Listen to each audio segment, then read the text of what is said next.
5 seconds. 5 seconds.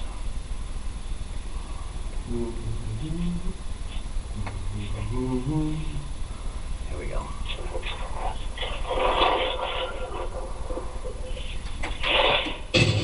So, Austin, what'd you think of the opening credits? Well, I can't believe Sir Steven Spielberg, the grooviest filmmaker in the history of cinema, is making a movie about my life. Very shagadelic, baby, yeah! Having said that, I do have some thoughts. Really? My friend here thinks it's fine the way it is. Well, no offense, Sir Stevie, but you gotta have a mojo, baby, yeah! Hit it! Good morning, America. Welcome once again to the hardest working show on social media today. I am your host, Christopher Mader. We are broadcasting here at the New Ambush Studios in Worcester, Mass. on the Northern Lights Radio Network, WNLMradio.com. And my guest this morning will be Republican Senatorial candidate Mark Callahan, returning once again to the show. Haven't talked to him since last year. The candidate interviews roll on in 2015 here on the Meat Potato Show. Conservative talk and awesome rock.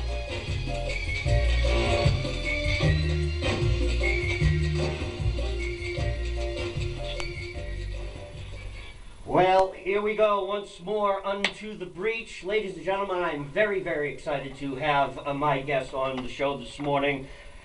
He was a regular on the show last year when I put the candidate interviews into 2014. Basically, I was broadcasting from my basement. I created a little studio there. Things, of course, now, a year later, things have grown and expanded for Meat and Potatoes. We've got our own studio here, Ambush Studios.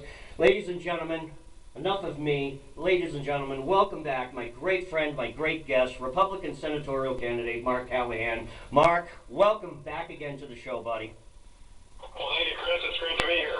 Fantastic. Hey, listen, first off, my prayers. I've been watching everything that went on for at the college shooting.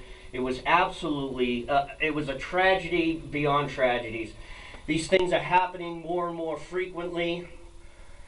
Immediately, though, in your area, they said, I remember watching the press conference when the governor was there and the two senators, Mercer and Wyden, were there. And they all kept saying, we don't want to politicize this right now. And I thought to myself, then why are you saying that? It's like you're already starting to politicize the thing. And the thing about these school shootings, no one's looking at this, except people like you or me.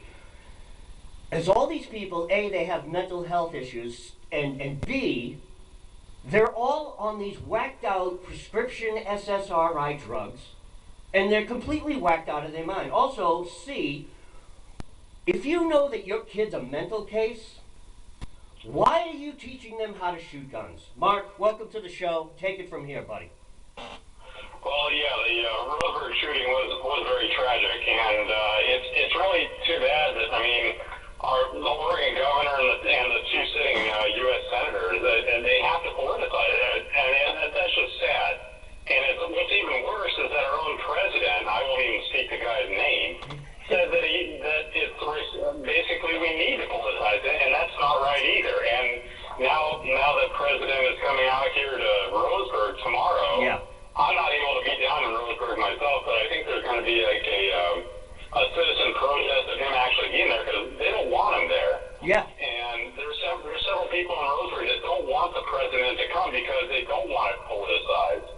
I mean, you got 9 people that were killed, you got several that were injured, and then you had the killer that was killed as well. I don't count him as one of the 9 because he did the killing. Mm-hmm. So, but the point is, I mean, it's sad, it's tragic, and it should not be politicized. And the liberals and the Democrats in this state out here in Oregon are politicizing it in favor of actually trying to push their anti-gun agenda. Exactly. But what they don't realize is the criminals don't follow the gun laws.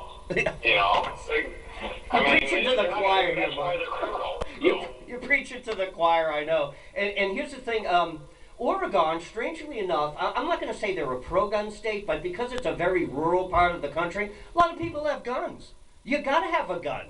You walk out your front door up on your mountain cabin and there's a grizzly bear in your front yard. You know, it's like, what the heck? And some of these people, these houses are out in remote areas. They're prime for home invasions. Why? Because no one else will hear you screaming. Because no one else is around. But what's very strange is in an area like where the college is, they advertise these gun-free zones. This brings me back to the statement I made a second ago. It's like, let's just advertise that we're wide open. Let's just put it out there. Yeah, come rob me, come shoot me. It's unbelievable. And I was reading some of the reports. I guess the security team that actually is like the campus police, I guess they have been disarmed. Did I hear that correctly? They were they're disarmed. They weren't carrying guns from hello. I mean, What is? Mark, how do you live in that state? I mean, does everybody except you and other conservatives, they've all got a brown ring around their neck because their heads are shoved, where the sun doesn't shine? I'm for the Second Amendment myself. I believe in gun ownership, and guns save lives as opposed to what the liberals out here will claim that they are supposedly bad. But, I'm a strong believer in the Second Amendment myself. Our country was founded with the Second Amendment to protect the First Amendment, and by these liberals and these anti-gun nut jobs trying to take our guns away out here, it's not right, and they don't realize how the country was founded. And it's just very sad that the president or the Oregon governor and the two sitting U.S. senators, one of which I'm running against, I think it goes. Is out here politicizing it. I think it goes a little even deeper than that, than just the fact that they don't have an understanding of the Second Amendment, even our history of Constitution. I firmly believe it's an agenda, and it's purposefully driven, not only by liberals writ large, but I actually think there's, a playbook, or maybe everyone is somehow taught that we're here to completely take over the entire American system, collapse it, usher in some socialism. And I want to segue from that statement, and let's get into the interview. Well, folks, he's got a great website, CallahanForCongress.com. And I was reading some of the... Callahan for Oregon. Callahan for Oregon. I'm sorry about that. I'm so excited to speak to him. So anyway, on his site, he's got the issues section in there. I was reading through some of the stuff here. Mark is not afraid to basically put his money where his mouth is, and he says in his statements here on his website about Obamacare being inherently evil and Common Core being evil. And this has been a theme in the past few months on the Meat and Potato Show about looking at these agendas and actually seeing them for what they really are, that they're purposefully driven, they're mean-spirited, they're evil, and it is about a takeover. And I'm going to read from Mark's site, and I got to hear this story. I was recently threatened by my daughter's school district superintendent for speaking against Common Core at a parents' meeting, and then I was told that I would be removed from the room if I spoke against Common Core again. Now you see, folks, with liberals, it's all about tolerance and understanding, as long as it's within their narrow parameter of tolerance and understanding. Mark, tell us that story. What the heck happened that time? Well, I went to a parents' meeting at my daughter's school, and this was actually about a year and a half, 2 years ago. Yep. And they were doing like a seminar or something like that, whatever they want to call it, on Common Core and what the changes were going to be. And at that time, they were just beginning to implement it. Yes. And I spoke up. I had done my research on Common Core back then, and I know that Common Core is evil. And they're teaching stuff like the weird sexual. That is a disturbing, yeah. Planned Parenthood. You have the school-based health centers, and then you have the Islamization of our schools, infecting our schools now. So of course, the Common Core is evil, and I teach my kids to tell me what they actually learn in school. But basically, I spoke up against Common Core, and obviously that message. What I told the principal there at the time, and one of the parent volunteers, I think, or one of the staff members, and that message got back to the superintendent. Her name was Sandy, and she's since moved on to the district to another six-figure job working for like a private educational services company. But basically, Sandy called me up and she threatened me, and she said that if I were to speak against Common Core And I was at work at the time. She called me up, and then on the same phone call, she denied saying what she just said on the same phone call. So it's like, I mean, she can't keep her facts straight, for one, and two, she's threatening a parent, i.e. me. Right, you know, exactly. so. Yeah, that's unbelievable. First of all, I'm reading that and I'm thinking to myself, see, I was under the impression that you were actually at the meeting and then you were told to leave the room. No, but this is even a better story. She calls you up at work and gives you a rash of crap. Folks, this is what we're dealing with out here. It's unbelievable. East Coast, West Coast, Massachusetts is the same thing. We're a fruitcake state. It's bizarre. And now you guys probably have sanctuary cities up there. You've had the school. You've had the school shooting that went on up in there. It's unbelievable. Again, how do you stay sane over there, Mark? It's unbelievable. Let's move on here. It's a challenge, yeah. I mean, I got to do something. I can't just sit on the couch, watch TV, and complain anymore. That's why I get out there and I run for office. That's it, absolutely. Let's talk about that. Let's talk about the campaign. How's the new campaign going? And I remember last year we talked, and when you had lost the election and gotten out of the primaries and stuff, I had said to you, I said, keep your name in there. And that's exactly what you did. Are you seeing better results this second time around? Oh, definitely. I mean, those two Fox News spots really helped out when I called out that Lamont guy for writing blah, blah, blah on his notepad when another fellow candidate was speaking. I mean, basically, I showed people where the liberals, they're intolerant. As you said, liberals are intolerant if you don't fit their narrative. And the same thing goes with the gun thing. I mean, you see how CNN tried to basically whitewash, literally, and Photoshop the color of the skin of the shooter. I read about that the other day. That's just evil and wrong right there. But the point is, I mean, I'm running for office because I got 18,709 votes in the primary in May of 2014, and as I said, I got those two Fox News spots. People know me throughout the state. They know the type of person I am, and people are actually really glad I'm running because I'm running to be Oregon's 2nd senator, not New York's 3rd senator. Ron Wyden seems to want to spend more time in New York rather than Oregon. Right. So. I thought it was very interesting, though, that day of the shooting, that both the senators were there, and it was like, wait a minute. And I'm looking at the time zone, and it's like, wait a minute. I'm watching this thing at like 10 o'clock in the morning, 10 or 11 o'clock, somewhere around there. And I did my math. I was like, it's like 6:30, 7 o'clock over there. It's like I do this show. I talk to West Coast people all the time. I know the 3-hour time zone. And I was like, the shooting just happened. They're having a press conference, and suddenly, miraculously, the two senators are there. It's like, is that just one of the most ultimate coincidences ever? How does a senator fly from Washington, D.C. to Portland, Oregon, get in a cab or a limo to come out to Roseburg in time for this? How does that happen? I don't know. Is there? I don't know, man. You got me. I mean, I think, as you said at the beginning of your broadcast, I think it's. It just seems too coincidental. It's like it's set up like they're all reading the same playbook and they all have to respond. I mean, Merkley tried to personalize it himself. Right. He said, "Oh well, one of my grandmother's cousins or something like that was one of the injured people." I mean, the guy's such a narcissist. He's just amazing. He was talking about how I grew up around here. I grew up down the street down from here. No, I remember. Yeah, Merkley saying, I grew up just down the street here. You're right. It turned into a me speech. It was unbelievable. Exactly. So anyhow, the election's moving along. You're getting more numbers. You're meeting more people. Again, I know I ask this question all the time. What are you hearing from the people? I mean, obviously, not only do you go to auditoriums and stuff and speak and at campaign fundraisers, stuff like that. You must be just out there in the street and just going around introducing yourself. What are you hearing in those one-on-one conversations?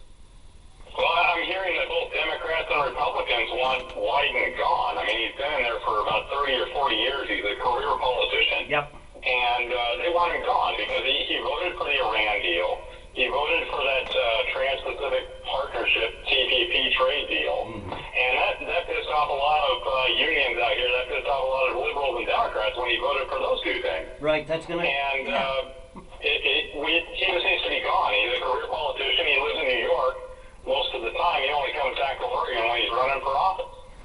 That is unbelievable. That is...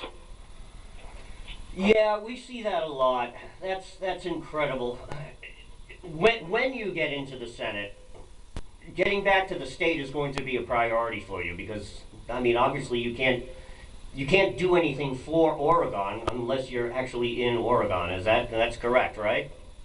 Oh, yeah. I mean, I have to take feedback from my constituents, and the only way I can do that is actually being here, actually physically in the state, something that Ron Wyden refuses to do, you know, I mean, on a regular basis. He lives in New York. That's where his family is.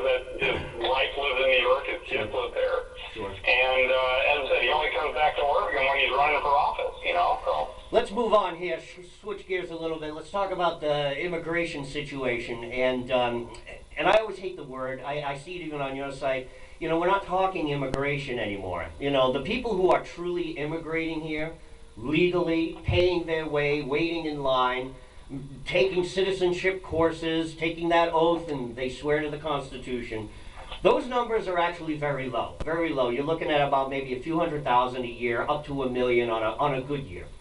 The visas, everything else that goes through legally, it's a turtle's process. It's unbelievable. Illegal aliens, criminal aliens who are breaking down our borders and coming into this country are astronomically high. There's sanctuary cities. Kate Steinle was killed. There was just another shooting down in Texas. Just another illegal did it. What's it like over there in Oregon, Mark, as far as the sanctuary cities are concerned? I mean, are you seeing this this burden on the social services systems, the benefits systems, the state-run services, because they have to cater to all these illegals? Oh, yeah. I mean, Oregon just recently passed a bill, and I think it was signed into law by our liberal Governor Kate Brown, basically to give the Oregon Opportunity Grant to illegal aliens or illegal immigrants. Right. And so basically they're going to be competing with actual citizens that are here in Oregon legally. And we're going to be giving this Oregon Opportunity Grant to those that are here illegally. What is the opportunity grant? The whole thing is one big bizarro world out here, you know. Bizarro world, that's right. What is the opportunity grant? What is that? It's like an educational assistance grant that the state of Oregon gives. Oh, isn't that nice? To go to college. Oh, go to college on our dime. Right. Meanwhile, you're trying to save money for your kids. There's plenty of other kids out there that probably should go to college. They can't afford it, or their families can't afford it. They don't qualify though. It's unbelievable. But what do you think? What do you think of Trump's idea for the wall, though? Well, I mean, we definitely need to enforce our immigration policies. Right now, the immigration laws aren't actually being enforced. I haven't really been following Trump all that much. I've been kind of busy with my own campaign and working and taking care of my own kids. But I mean, Trump's putting some ideas out there. He's actually doing some good stuff in terms of actually putting the immigration issue front and center. Mm-hmm. And I mean, I'm kind of a Ted Cruz fan myself. I have a Ted Cruz bumper sticker on my car. But yeah, Trump's definitely putting the issues out there. Good. So. And I've noticed that everybody else is starting to. I've seen not only Carson but Fiorina. I've seen some of them start to shift a little bit to take a more hardened stance. I think there's still a lot of them are trying to be politically correct in their language. Trump, of course, just doesn't give two craps one way or the other, so because he can't be bought. That's why. But I'm seeing the other candidates start to I don't want to use the word bellicose, but they're being a little more verbal now. Are you seeing that too? Yeah. I mean, they have to compete, and I mean, one thing about the Republican primary is that it's a competition. Right. And they have to compete. I mean, you have Rick Perry that already dropped out. You have Scott Walker that already dropped out because they couldn't compete. I mean, granted, Rick Perry and Scott Walker, yeah, they're good people, but they couldn't compete with putting the issues out there. Sure, you know. Right. Okay, getting back to Oregon politics. You know, you had mentioned TPP and I call it TP. And over there in the Northwest, mostly, you do have a lot of union industry, the timber industry, the shipping industries out there. And we were talking earlier about TPP and how even the liberals, a lot of the union people, are upset about that. They're going to be the ones. Well, the union bosses won't lose their jobs per se. It'll just be the apprentice who just started last year who will lose their job, thinking that he has a wonderful union job working on the docks or something or else.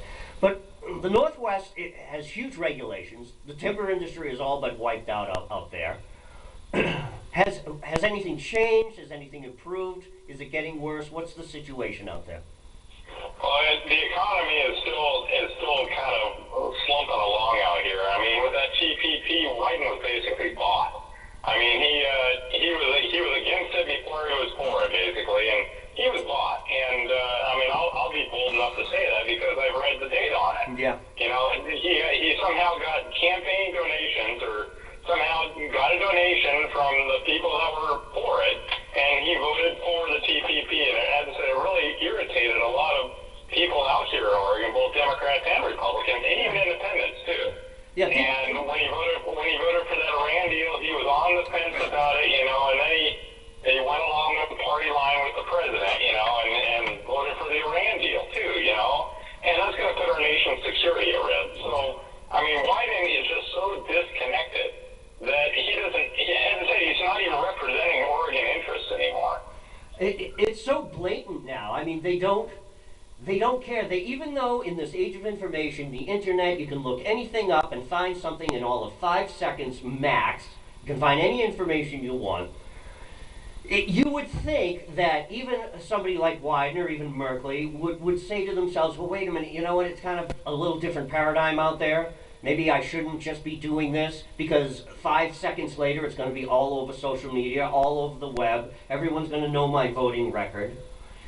But they don't care. It's weird. It's like, it brings me back to what I was saying earlier about this being purposefully driven. I mean, these people have just gone, sorry, batshit crazy, and they're evil. They're completely out of their minds up there. Yeah. How? I heard a good thing the other day. I mean, people run for office because they want to go back to Washington, D.C. and drain the swamp. John Fund actually spoke at a meeting I was at yesterday. John Fund, he's with National Review, I guess. John Fund. And so basically he said that people go to Washington, D.C. because they want to drain the swamp and basically make changes that are best for the nation. But they end up getting back to Washington, D.C. and they find out that it's just one big hot tub, and they want to stay back there and actually enjoy it, you know. And, I mean, I'm not that type of person. I'm not willing to be corrupted. I don't want to be corrupted. I won't be corrupted when I get back there to Washington, D.C. And it just seems that over the past 40 years, Wyden and Merkley, to some extent, he's only been there, 6 or 7, they've been corrupted. And we need to get new, fresh blood in there. The people that actually stand up for all of Oregonians instead of just the liberals on I-5 corridor. Yeah, you know? right. Let's switch gears again. Foreign policy. I know the Iran deal is a bad deal. I'd like to hear your opinions on that. But more importantly, there's been a shift in the war against ISIS. Obviously, as you know, Russia is stepping up. And I mean, they're stepping up big. There's even talk of ground forces landing in Iraq.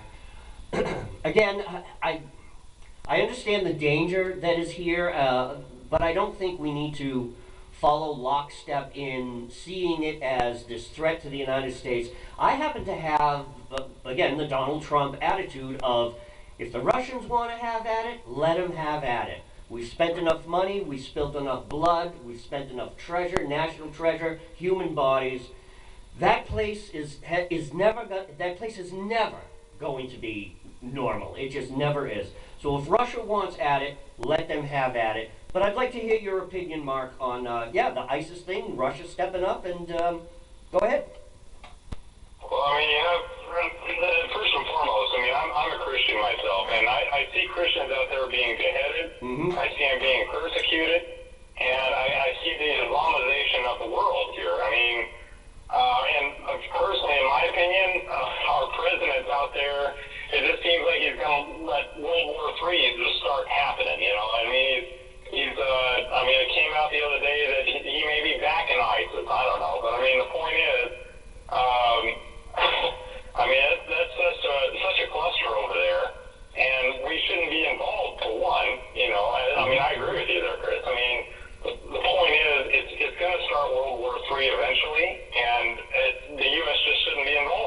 Exactly. Yeah, let them fight it all out. Let them get all involved in it. You know, and here's the other thing too. You know, this Iran deal is so bad. I've got on. I happen to bookmark it and save it in a file there. I've gotten some, you know, released copies of the treaty. Well, it's not a treaty; it's a deal. And that's the other thing too. Treaties, that the Constitution is very specific about it. Congress has to be involved. Congress has to obviously vote on it. This is not a treaty per se. This is, and that's why they call it the Iran deal. It's a deal. It's bizarre. How is Obama able to get away with this constitutionally and legally? Well, in my personal opinion, it's treason. But I mean, Yeah. Yeah. I mean, when you're letting Iran do their own inspections, and that doesn't sound right. Especially when you have all these side deals going on here that aren't actually part of the original deal officially. You know, unofficially, there's all these side deals out there, and it's going to endanger our country ultimately. The thing that'll happen is that, you know, they'll hit Israel first. Of course they will. I mean, and this is the other thing about how I'm convinced that just these people in power, it's not just our government, it's around the world. And there are some good politicians, there are good leaders, I understand that. But some of these people are just completely out of their minds. They're so out of their minds that they are evil. It is almost as if Satan incarnate has come down to the planet Earth and has kind of, I don't know, infected these people to actually think that destroying another nation completely and utterly is a viable option. First of all, folks, it's 2015. Okay, aren't we smart enough to know that this is just not a good idea to do that? But these people are completely out of control, and our government gets in bed with these people. I mean, Israel policy. When you get to the Senate, how's your Israel policy going to be? I support Israel 100%. I mean, I said I'm a Christian myself, and I believe in God. I accepted God and Jesus into my heart.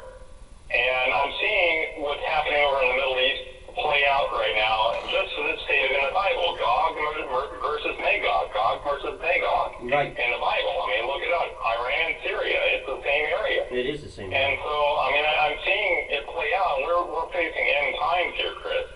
And it's exactly playing out as if it's in the Bible. I mean, you had the blood moon here recently, too.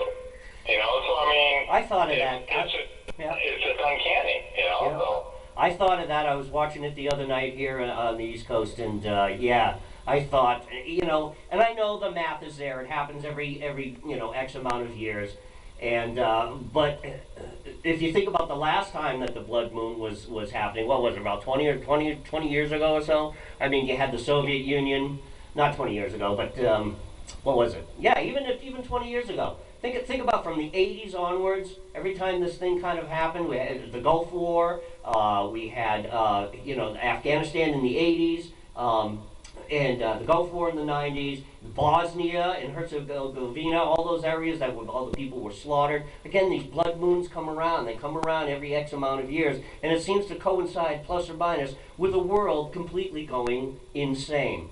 And I completely, I'm not a born-again Christian like you are. I'm what I call a difficult Christian. But when it comes to things like that, and my faith in God and Jesus Christ, yeah, it is unquestionable. And yeah, the thing with the Christians, I see commercials, I read documentation. They're being slaughtered. I'm wondering where the Christians of the world, or even, I don't know, somebody, even mercenary groups, somebody, why aren't the Christians or some Christian group forming some sort of political organization or even a military organization of some sorts and fighting back? Why am I not seeing that? I mean, your guess is as good as mine, Chris. But I mean, we got to start standing up for what we believe in as Christians. I mean, there's actually you probably heard of Aaron and Melissa Klein of Sweet Cakes on Melissa out here regarding the whole refusing to bake a cake for a lesbian wedding. Right, exactly. And we got to start standing up for what we believe in, or else they're just going to roll over us. And here's the You thing. know, I mean, I believe in traditional marriage myself. I mean, man and woman, that's what marriage is. Religious marriage, that's what it is, you know, for me. Here's the So, other. I mean, we just got to start standing up for what we believe in. Exactly. You know, so. Well, here's the thing too about that bakery incident is Oregon, and there's another state, Colorado, also did it too. I mean, they sued these families, and not only did the homosexual group sue the bakery, but the state of Oregon, the state of Colorado also got involved, and they had to go to court. And the judge fined them and forced them to pay all sorts of fines. One of them, I think it was in Colorado, I think the guy had to go to some sort of sensitivity training. Again, this is the evilness, isn't it, Mark? Exactly. Well, I mean, yeah. I mean, we as Christians need to start standing up for what we believe in. And so we just can't roll over and think it anymore. We have to actually start fighting back. And we have to stand up for what we believe in. We have to get involved in churches. And we have to have our churches start getting involved in what's going on out there in the world, because that's who we are. I mean, we have to defend our faith, and I'm willing to stand up and do that 100%. Certainly. Good. God bless you, and good for you. Yeah. But I was going to continue and say that I'm actually seeing a little bit of pushback. I'm seeing some pushback now. This is why I call myself a difficult Christian. It's like, okay, Christians, now you're doing it. Now you're starting to push back. You should have been pushing back in 2008. You should have been pushing back during the Clinton administration. You should have been active and vocal and really putting yourselves out there. Because, folks, here's the thing. One of the things I've learned living on this planet for 51 years is that every time we have a religious revival in this country, and I can think of the Ronald Reagan election, everyone was convinced that, it's going to be a theocracy in America, he's going to take away a woman's right to choose, war on women, yada yada. Every time we have a Christian movement in our government or in this country, none of those things are forced down people's throat. Everybody just comes by it naturally. However, every time we have liberals in office, all the times, and we can count many, many administrations, their ideology, their agenda is shoved down our throats. It's all in laws now. Again, I'm looking at some of the stuff here that's on Mark's site. IRS targeting full investigations, the NSA spying, Agenda 21. These are leftist, liberal, and evil intents that are being shoved down our throat. You'd never see a Christian president. You'd never see a Ted Cruz, a Ronald Reagan, even if they ever heard of any of this stuff, they'd be held to pay. Quite literally, and yes, I do mean that as a Christian, they'd be held to pay. Go ahead, Mark. Yeah, we got to start standing up for our faith. I mean, you have that, and the liberals are so hypocritical, I guess, basically what it is. Because, I mean, out here in Oregon, they'll save people on death row that have committed these heinous crimes, right? But they'll kill the most innocent of human beings. Life being a good conception to me. Mm-hmm. And they'll kill the most innocent of human beings, little babies in mothers' wombs, but they'll save the death row inmates that have committed heinous crimes and murders and rapes and stuff like that. It's an oxymoron.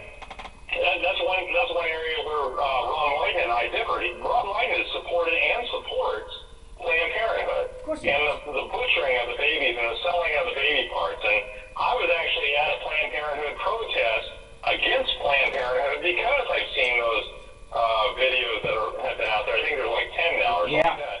I mean, it's horrible. It's evil what Planned Parenthood is doing to babies. I mean, these are babies. They're not just groupings of cells. They're actual babies as shown on the video. They're harvesting baby human parts. Yet they're claiming at the same time that they're not human, but yet they're harvesting the parts. Yeah, and here's so the thing. This is evil and wrong right there, and yet Ron Wyden continues to support Planned Parenthood. Ron Wyden is supported by Planned Parenthood. It's like Planned Parenthood is some sort of lottery organization where taxpayers give money to Planned Parenthood. Yeah, it is. And Planned Parenthood gives money to the Democrats. It is, yeah. So. It's a laundering operation. It is. That's a great way of putting it. And I always ask the question, when I saw these videos, I'm like, so what are you using these baby parts for? Are there babies out there that need tiny little lungs and tiny, you know, and they're not babies. Like a baby, when a mother gives birth, that's a baby. It's a fully formed baby. They're murdering fetuses. Notice the difference in the words. One is a baby, one is a fetus. Okay? What are their what is this being used for? Does anybody have that answer? I mean, whether it's a fetus or a baby, it's a life begins at conception, and a fetus is alive, and a baby is alive. Right, and but I'm not. it's That's just not. evil and wrong what they're doing. Hang on. That's not what I'm saying. What I'm saying is there's two different viable human beings there. When a mother gives birth, that is a fully formed baby. That's a baby. While it is still gestating in the womb, it's a baby, but they call it a fetus because it's still inside, it's still growing. That's my question. I can understand if a baby dies and the parents, their grieving parents say, please harvest the organs, please do what you can, you know, to help some other baby. There are plenty of sick and dying babies out there that could use it. That's fine. That's fine. I understand that. My question is, what are they using these fetus parts for? What medical, I mean, if they're looking to study, I don't know, DNA or whatever, there's plenty of other ways to do that. That's the question. What are they using these things for? You don't have that answer, do you? No, I mean, I have probably a guess. I mean, I'm assuming they're probably using some of the stem cells for something like that, for fetal stem cells or something like that. But, I mean, it's been proven you can use adult stem cells too. I mean, they don't need to be killing babies to use their stem cells, for example. Yeah, cord blood. That's why a lot of parents, you know, when they give birth, they sign a form. It's like, do you want to save or donate your cord blood? And that again, that's a great thing to do. That's great. Either save it for yourself. It's only good for a couple of years, I think, and then you know it's eventually not viable anymore. Or donate it, or give it to research. That's your business. But again, what are these? I have a theory, and everyone's gonna call me crazy. Rockefeller at 99 just had another heart transplant. That was successful. I got news for you. Guess where all that blood is going? All those fetus parts? It's going to keep people like him still alive. Henry Kissinger was an old, doddering old man when I was 10 years old. Somehow he's still kicking around. I know people younger than him that have been dead for a number of years. It's like, how do these people stay alive? I got news for you folks. That's what it's being used for. That's just my theory. Anyway, Mark, it's been absolutely fantastic. Listen, always an open invitation, my brother. Always. We spoke many times last year. I look forward to speaking with you again. Again, give your website here, because I screwed it up in the beginning. It's Callahanfororegon.com. That's CallahanFororegon.com. I could use a lot of help in terms of donations. I'm trying to build a kind of a war chest. I know Ron Wyden has about $4 or $5 million war chest right now.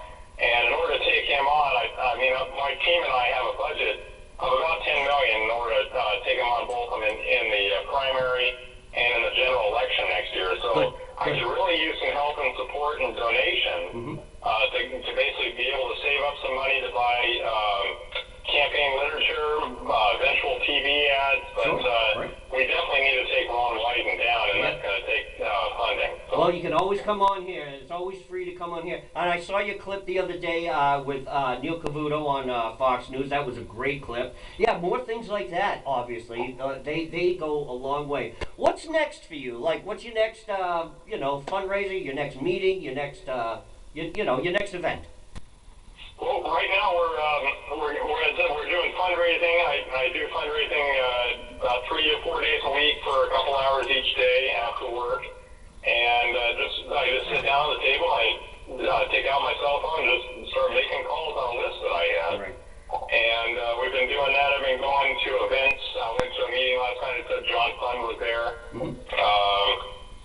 They have a veterans parade coming up in Albany here in mid-November. I was going to drive my Mustang in that like I did in 2014 or 2013. And so, I mean, we got stuff coming up in first part of January.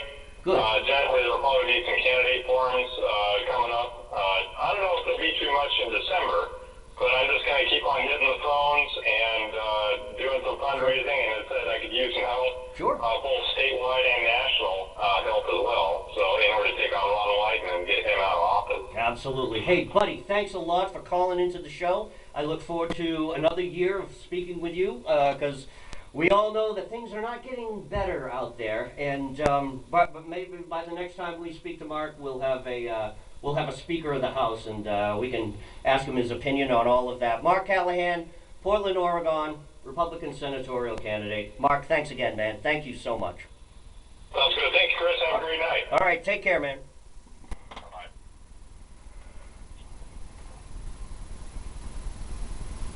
It's always great to talk to my good buddy Mark Callahan. Yeah, he was on Cavuto the other night, and yeah, it was great. It was great. I mean, I love doing the candidate interviews. The candidate interviews, like I said, you know, he's trying to fundraise. He's trying to get stuff together to battle this seated senator. You know, things like this show and the candidate interviews give people like Mark just a free voice. You know, this is going out through the internet on WNLMradio.com. We filmed it, and I'll be putting that on the YouTube, all over social media. And I'll be giving a copy to Mark, obviously, on his Facebook site and his Twitter. So I look forward to, again, seeing Mark again. The Meat Potato Show, Conservative Talk, and Awesome Rock. I'm trying to find some tunes here, but let me shut off my camera first.